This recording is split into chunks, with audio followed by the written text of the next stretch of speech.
जय श्री राम बच्चों। आज हम प्रतिस्थापन यानी कि सब्स्टिट्यूशन मेथड को सीखेंगे। जो टू वेरिएबल्स के लिए जो लीनियर इक्वेशन होती हैं, उन लीनियर इक्वेशन को सॉर्ट आउट करने के लिए जो x और y की ट्रू वैल्यू आती हैं, उनको सॉल्व करना प्रतिस्थापन विधि यानी सब्स्टिट्यूशन मेथड से सीखेंगे। मैंने आप लोगों को बताया था कि चैप्टर 3 मैथमेटिक्स क्लास 10th में आप लोगों के लिए सबसे महत्वपूर्ण मेथड विलोपन विधि यानी एलिमिनेशन मेथड होता है।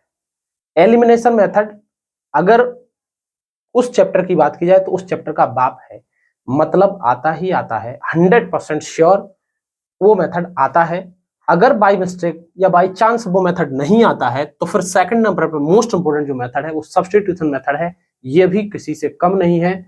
अगर वो मेथड बाप है तो ये मेथड माँ है। जिस प्रकार से हमारे जीवन में पिता का महत्व होता है, उसी प्रकार से थर्ड चैप्टर में विलोपन विधि का महत्व है। और विलोपन विधि का जितना महत्व होता है उतना महत्व इसका भी होता है, क्योंकि ये भी कम नहीं है, ये भी माँ है। क्लियर है ना? तो हम इस विधि को आज सीखेंगे। 100% आप लोगों को आज पूरा कंप्लीट समझ में आने वाला है। और आज आप लोगों ने इस विधि को सीख लिया तो इसके बाद आपको कभी जरूरत नहीं पड़ेगी लाइफ में इस सवाल से संबंधित या प्रतिस्थापन विधि संबंधित कभी आपको कोई डाउट नहीं रहेगा। क्लियर है ना? एक बार में देखिए, आप खुद देख लीजिए, ये जो मैं बोल रहा हूं वो सही है या गलत खुद पता चल जाएगा। ये समीकरण नंबर 1, ये समीकरण नंबर 2। सबसे पहले क्या करते हैं, समीकरण बनाते हैं। ठीक है ना? इस प्रकार से ये समीकरण लिखे हुए हैं। समीकरण 1 से लेते हैं, समीकरण 1 से फ्रॉम इक्वेशन 1 क्या लेते हैं, 2x + 3y = 11। गौर से सुन लेना। अब क्या करते हैं इसके बाद, 2x बराबर 11 - 3y। क्या करते हैं, x की वैल्यू निकालना है। समीकरण 1 से सबसे पहले क्या करते हैं, x की वैल्यू निकालते हैं। x की वैल्यू निकालने के लिए 3y को बराबर के उस तरफ ले जाएंगे।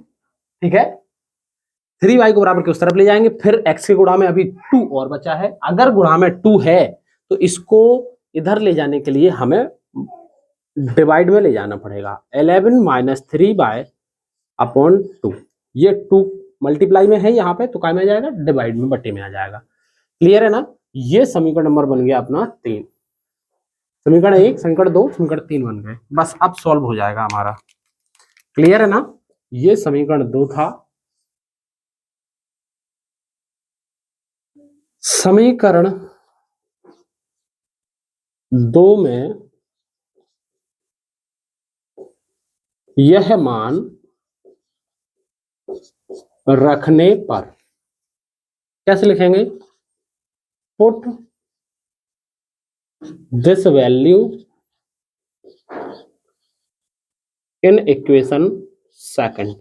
ये x का जो मान है समीकरण 2 में रख देंगे। देखो, समीकरण 1 से निकाला x का मान, समीकरण 2 में रख दिया। किस में रख दिया, समीकरण 2 में। आप ध्यान रखो, 1 से निकालो 2 में रखो, 1 से निकालो 2 में रखो।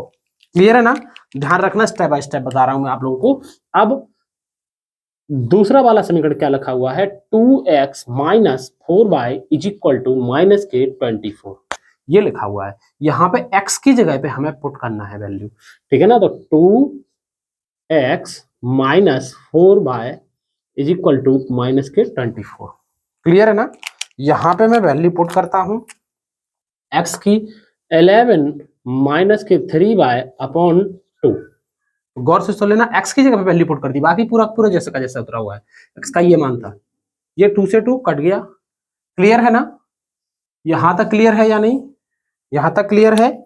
ओके। इसके बाद क्या बचा यहाँ पे हमारा, 11 - 3y, 11 - 3y = sorry -4y, -4y = -k24। यहां से 4 और 3 माइनस माइनस के है ना, तो जुड़ जाएंगे। अगर दोनों संख्या माइनस की हो तो जुड़ जाती है। बड़ी संख्या पे जो निशान है वो आता है, माइनस का निशान आएगा बड़ी संख्या पे। -7y संख्या को एक तरफ ले लेते हैं और बाई वाले एक तरफ रह जाते हैं, तो संख्या उस तरफ जाएगी क्योंकि संख्या इस तरफ है। ये 11 माइनस का हो जाएगा, ये 11 प्लस का है, बराबर कर जाएगा, क्या का हो जाएगा, माइनस का। इधर प्लस का होता है, बराबर किस तरफ जाता है, क्या का हो जाता है, माइनस का। अगर इधर माइनस का होता तो बराबर किस तरफ जाता, काय का हो जाता, प्लस का। ठीक है ना, okay. -7 by is equal to minus के 35, माइनस से माइनस कट गए, by is equal to 35 upon 7 ये 5 से कट जाएगा, 7 5 जा 35, बाय इक्वल टू कितना आ गया 5।